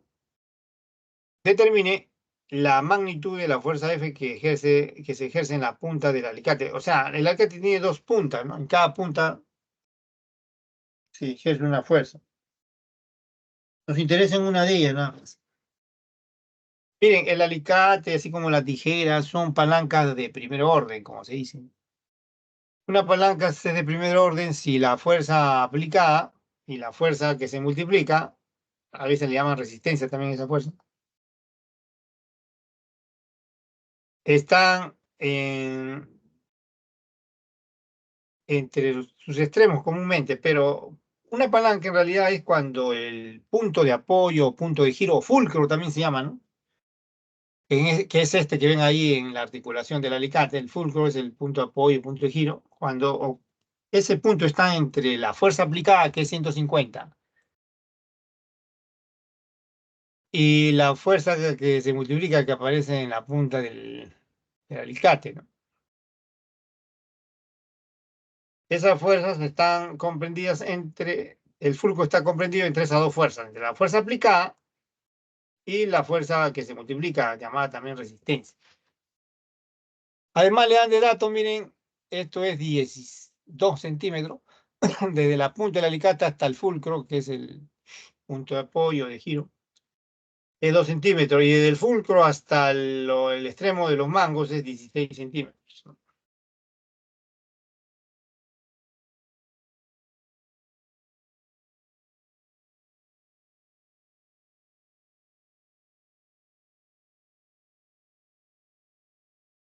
Veamos la solución. Entonces aquí hay que fijar el cuerpo de estudio, ¿no? Por supuesto, a simple vista uno dice, bueno, es el alicate, pero tal como está el alicate tiene dos partes simétricas, ¿no? Una parte simétrica respecto a la otra, ¿no? Las fuerzas son de la misma magnitud y dirección opuesta en los extremos de los mangos, como también lo será en las puntas del alicate, ¿no? El alicate tiene dos puntas, ahí también las fuerzas deben ser opuestas y de igual magnitud. Ahora, el alicate debe tener un peso, ¿no?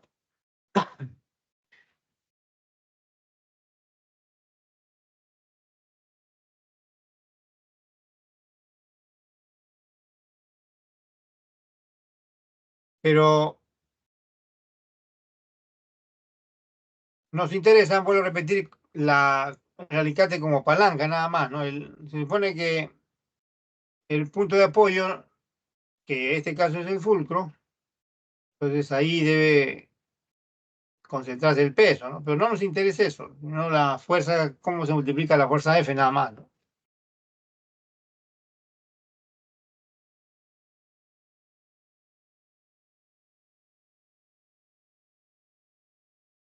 Hagamos el diagrama de fuerzas sobre uno de los mangos nada más sobre un lado simétrico del alicate, puede ser un lado que está arriba o el lado que está abajo, ¿no?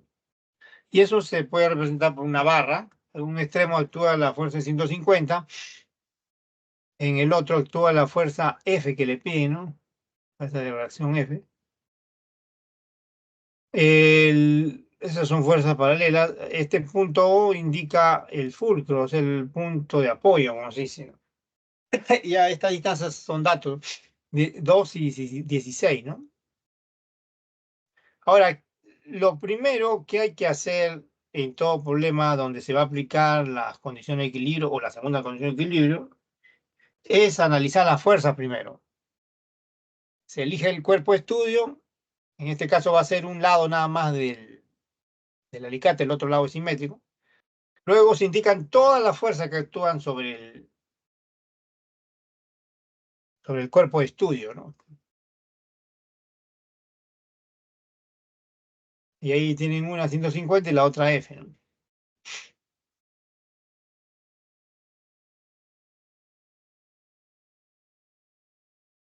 F, entonces la fuerza que se ha multiplicado, vuelvo a repetir.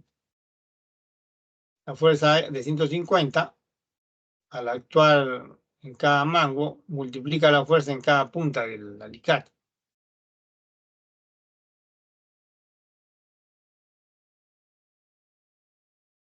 Ahora, el, el análisis de fuerza no basta para aplicar la segunda condición de equilibrio.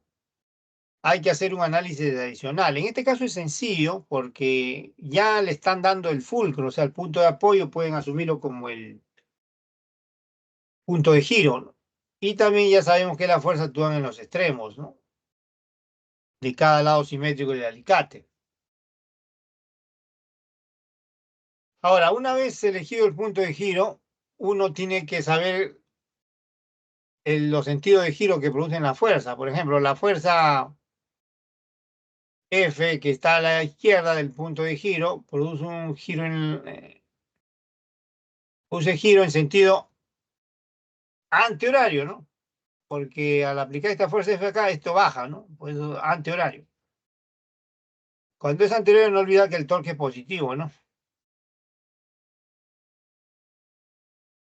En cambio, la fuerza de 150 que aparece en el extremo derecho hace girar a la barra alrededor del punto O en sentido horario, como indica la flecha ahí.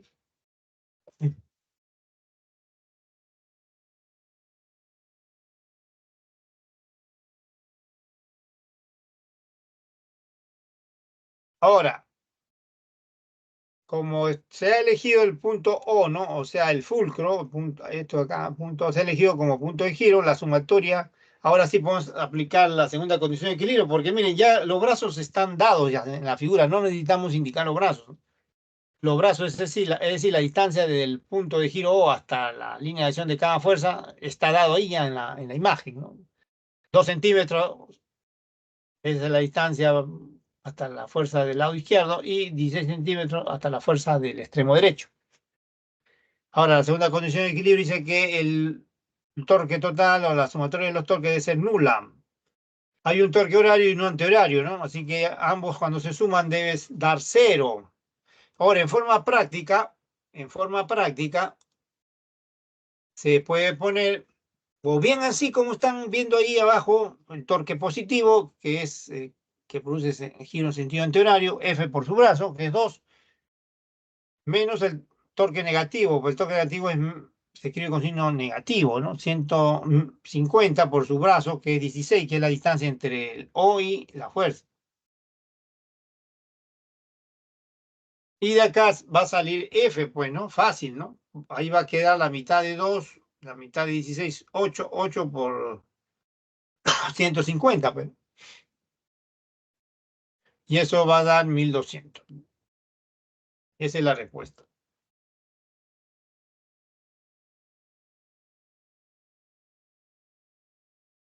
Esa es la respuesta.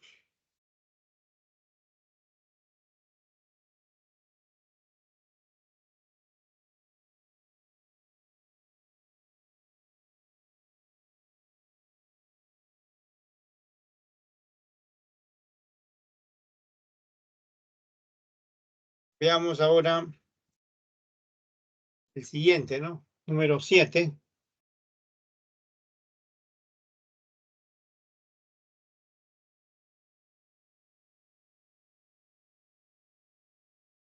Número 7.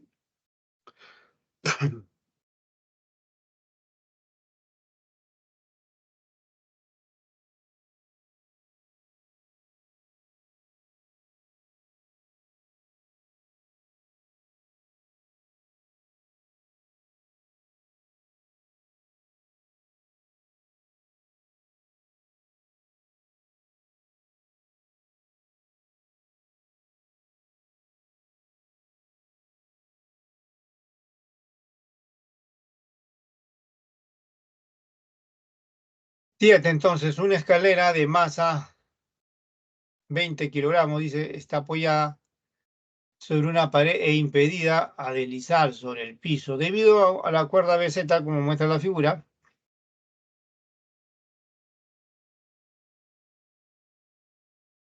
si un obrero de 70 kilogramos se encuentra en la posición P, determine la magnitud de la tensión de la cuerda. La cuerda está en la línea horizontal de negro que está acá, de B a C. El punto de A es donde está apoyada la escalera en la pared vertical, el punto B en el piso horizontal, ¿no? Esta distancia le dan de dato, 2 metros. Acá también le dan de dato la distancia entre la línea de acción y el punto C, 0,5, la distancia entre la línea de acción y el punto B, 0,5. Esa es la figura. Ahora, el cuerpo de estudio va a ser la escalera, que la podemos imaginar como una barra. Y podemos indicar primero el peso, pues, del obrero. La masa es 70, el peso es 700, ¿no? Pero al costadito vamos a poner la flecha del peso de la escalera. La escalera tiene 20 kilogramos de masa, peso 200. Ahora, ambos coinciden en la misma línea, porque en realidad el punto P es el centro de la escalera, ¿no? Porque miren, esto es 0,5, ¿no?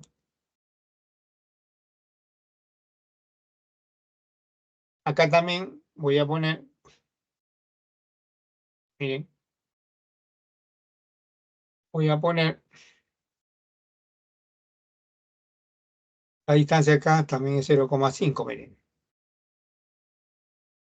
Entonces tenemos dos triángulos rectángulos, uno acá, estoy sombreando,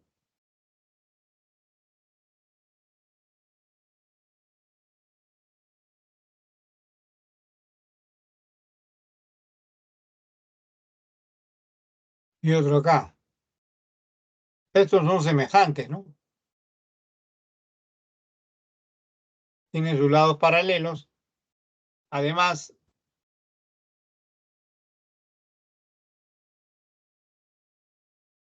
esto acá, si esto es 0,5 en este triángulo que está acá, este cateto acá también es 0,5, ¿no?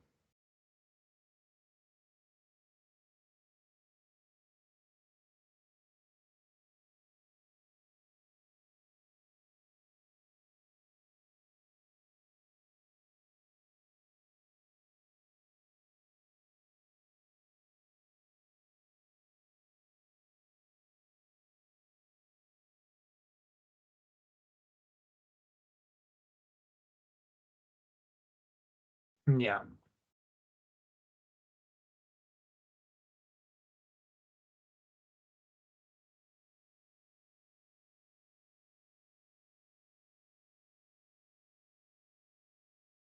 ya, entonces eso está claro. Entonces esos triángulos que he sombreado son semejantes. Eso significa que acá tenemos L, el segmento AP y el segmento PB también es L, ¿no?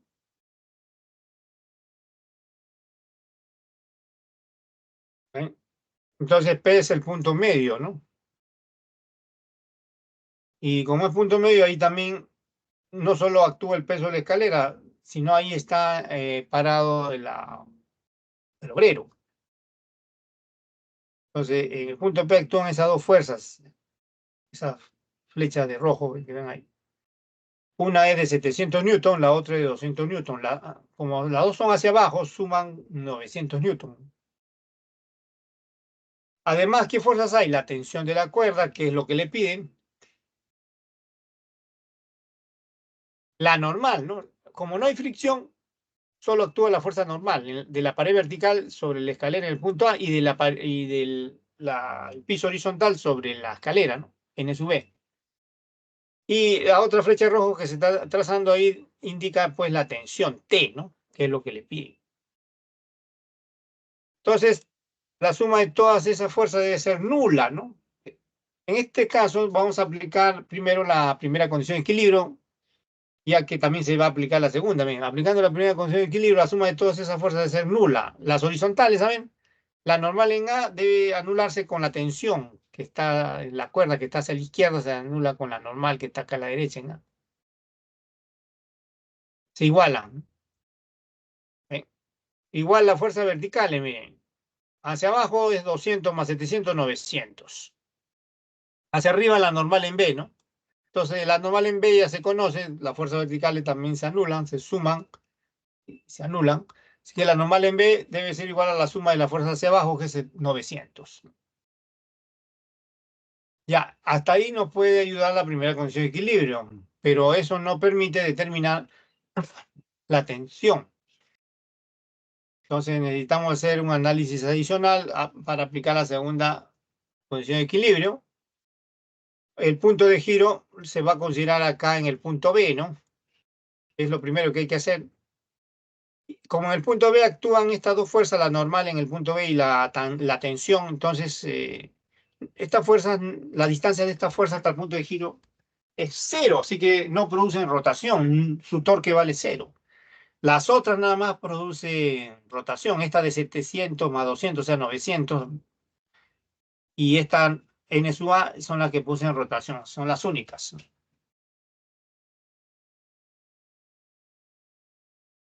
Y cuando sume torques respecto al punto B debe ser cero, ya saben. Ahora, los brazos de la fuerza son fáciles de determinar, así que no hay problema, como vamos a ver ahorita, ¿no? Por ejemplo, el brazo del peso y del obrero y el peso de la escalera que suman 700 es la distancia desde B hasta la línea de acción de ella, ¿no? Que es esta que está acá, pues miren, 0,5. Ya se conoce el brazo. Ahora, ¿cuál es el brazo de esta otra fuerza, N sub A? Es la distancia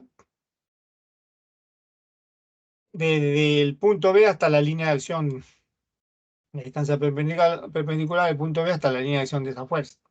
Pero esta distancia que he trazado acá no es otra cosa que 2 metros, estos 2 metros que está acá, entonces también se conoce, ¿ven? El brazo. Y ahora sí, sumatoria de torque respecto al punto B debe ser nula. Ya saben, no es difícil entender en qué sentido producen giro las fuerzas, el peso del obrero y la escalera. Alrededor del punto B, el peso del obrero y de la escalera hacen girar la escalera en sentido antihorario y la fuerza normal acá empuja este borde de la escalera hacia la derecha, hace girar la escalera alrededor del punto B en sentido horario. Entonces, eso falta indicar.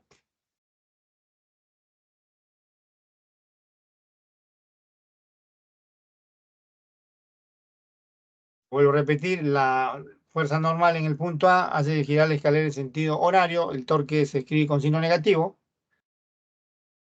y estas dos fuerzas de 200 y 700 hacen girar la escalera en sentido antihorario, el torque positivo.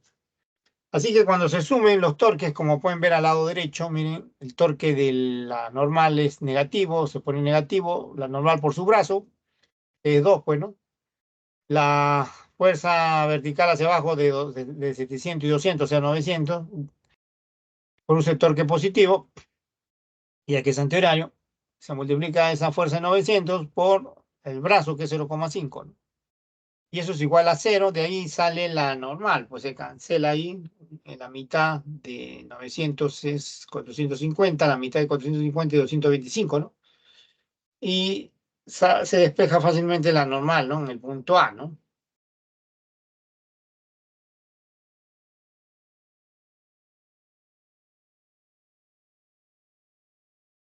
Pueden ver acá. Despejar la normal va a quedar la mitad de 900, que es 450 acá, y eso dividido entre 2, ¿no? Porque este 2 pasa a dividir y se despeja la normal. 225 newton, entonces el valor de la normal y de la tensión de la cuerda, porque miren, ya sabemos que aquí arriba, en la primera condición de equilibrio, el valor de la normal en el punto A es igual al valor de la tensión que le piden. Entonces, como hemos calculado la normal, 225 en el punto A, también hemos calculado la tensión de la cuerda, porque son de igual valor, ¿ven? Como está acá. 225 también. Y esa es la respuesta. Esa es la respuesta. Esto ya hay que borrarlo. Esta de amarillo era para mostrar nada más que P es el punto medio, ¿no?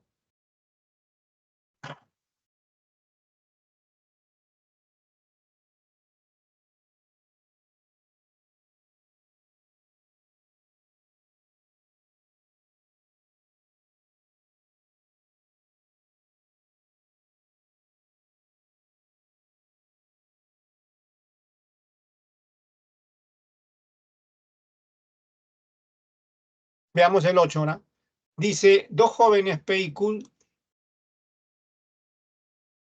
sostienen una barra homogénea, uniforme de masa 49 kilogramos y longitud 2 metros, ¿no? ¿A qué distancia, dice, del joven P se debe ubicar una caja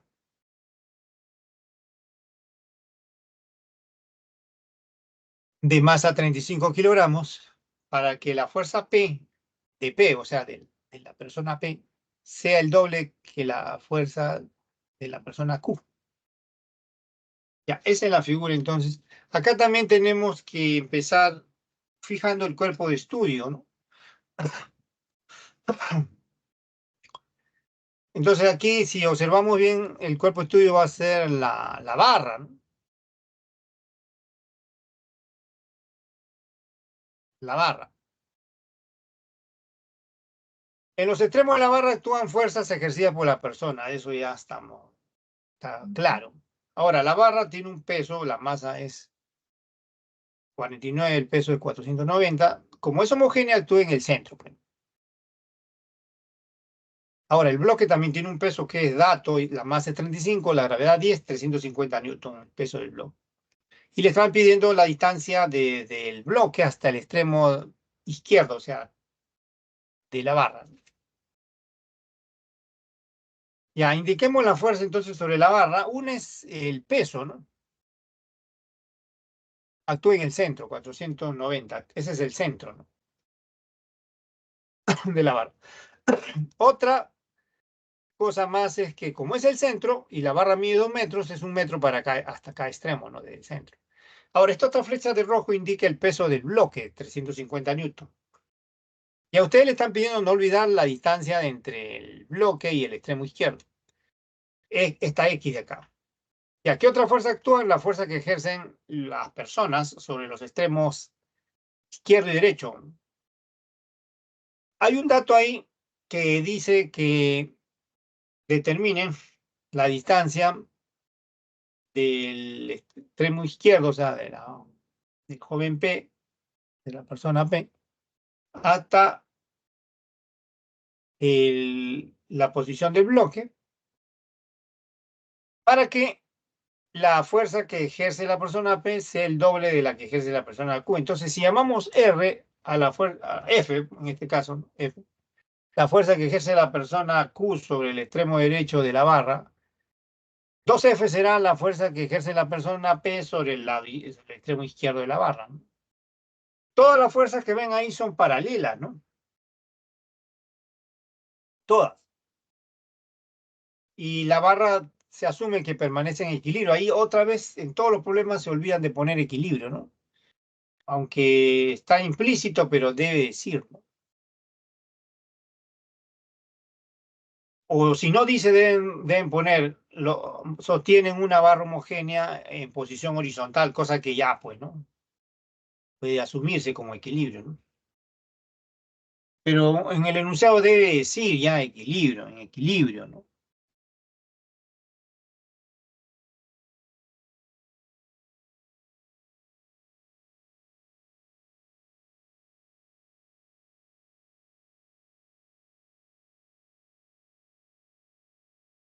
Entonces, nuevamente en este problema se van a aplicar las dos condiciones de equilibrio, ¿ya?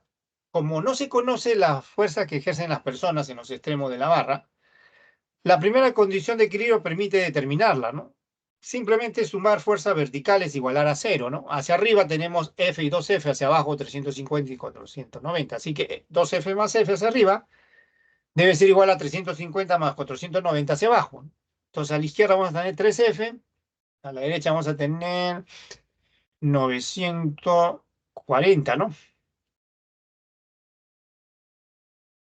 No, 840, perdón. 3F queda a la izquierda, 840 entre 3, 280, ¿no?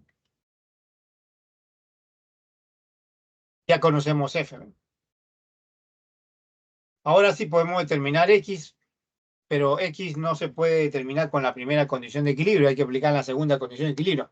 Y para aplicar la segunda condición de equilibrio, ya saben, no basta el análisis de fuerzas. Hay que hacer un análisis adicional que comienza eligiendo el punto de giro en un lugar conveniente. Bueno, en este caso, cualquier lugar puede ser donde actúen las fuerzas. Puede ser el extremo P acá, el punto de giro, el extremo P de la barra. Entonces, la fuerza 2F que actúa en ese extremo P, esa 2F ya no produce giro porque actúa en el punto de giro. Las únicas que producen rotación de la barra son las otras tres, ¿no? La de 350, la de 490 y la fuerza F, ¿no? Y la suma de los torques debe ser nula, como le digo. Ahora bien, veamos los sentidos de giro que producen las fuerzas de 350, 490 y F. La de 350 hace girar la barra respecto al extremo izquierdo en sentido horario, ¿no? Torque negativo. La otra también, la de 490, hace girar la barra respecto al extremo izquierdo en sentido horario también, torque negativo, ¿no? En cambio, la fuerza F en el extremo derecho hace girar la barra respecto al extremo izquierdo, vuelvo a repetir, en sentido antihorario, torque positivo, ¿no? Los torques negativos, al sumarse, deben igualarse al torque, mejor dicho, los torques horarios, esa es la forma práctica, que se escriben con signo negativo, al sumarse deben igualarse al torque antihorario de la fuerza F. Ahora, los brazos no hay ningún problema, miren, los brazos de la fuerza ya están indicados ahí, ¿no? De cada uno de ellos. El brazo de la fuerza de 350 es lo que le piden, ¿no? X. El brazo del peso de la barra es 1, pues porque está en la mitad, actúa, ¿no? El peso. Y el brazo de la fuerza F que actúa en el extremo derecho es 1 más 1, o sea, 2 metros. Los brazos ya están ahí, ¿no? Entonces ya aplicamos la segunda condición de equilibrio. El torque positivo es el de 280, que es la fuerza F, pues, ¿no? En el extremo derecho, por la distancia que es su brazo, que es 2 metros. Los torques negativos son 350 por su brazo, que es X, el otro es 490, su brazo es 1 nada más, porque es la mitad de la barra, ¿no? Está a la distancia de 1 metro, ¿no?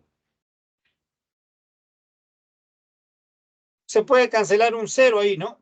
En cada término, y le va a salir 0,2, porque miren, si cancela un 0 y despejo X, va a quedar, miren, 70 entre 70 igual a 35X, o sea, va a quedar 70 entre, a ver, va a quedar 7 entre 35, ¿no? 7 entre 35, o sea, va a quedar 35X igual a 7, ¿no? Se despeja X, va a quedar entonces 7 entre 35, que es 0,2, pues, ¿no? Ahí del despeje le debe quedar 7 entre 35, que es el 0,2. Y esa es la respuesta.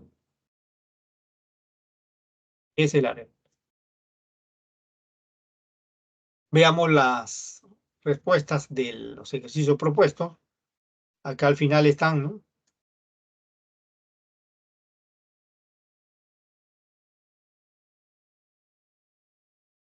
La 1 es C, como pueden ver. La 2 es E, la 3 es C, la 4 es D, la 5 es C, la 6 es D y la 7 también es D. Profesor, disculpe, en el Sí. ejercicio anterior, ¿por qué el 350N es antihorario? ¿Dónde? ¿Aquí? ¿En cuál? En 350. ¿Por qué es antihorario? Ah, ya.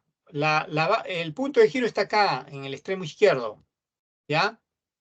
Entonces, todas las fuerzas hacia abajo, como la de 350 y la de 490, hacen girar esta barra alrededor de este punto en sentido horario. O sea, estas fuerzas inclinan a la barra hacia abajo, ¿no? Y ese giro es horario, pues, porque inclinan la barra hacia abajo. Entonces, la barra alrededor de este extremo izquierdo, de este punto del extremo izquierdo, por acción de esta fuerza hacia abajo, va a girar en sentido horario. En cambio, por acción de esta fuerza hacia arriba, F, va a girar en sentido antihorario, ¿no? Porque esta fuerza F que está en el extremo derecho levanta la barra.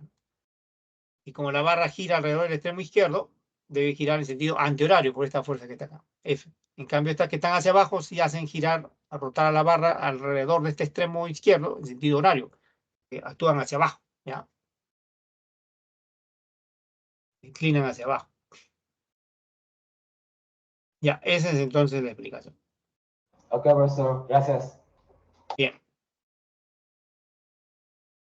Bien, gracias por su atención. Entonces será hasta la próxima. Chao, profesor, cuídese. Ya, ya, gracias, hasta luego.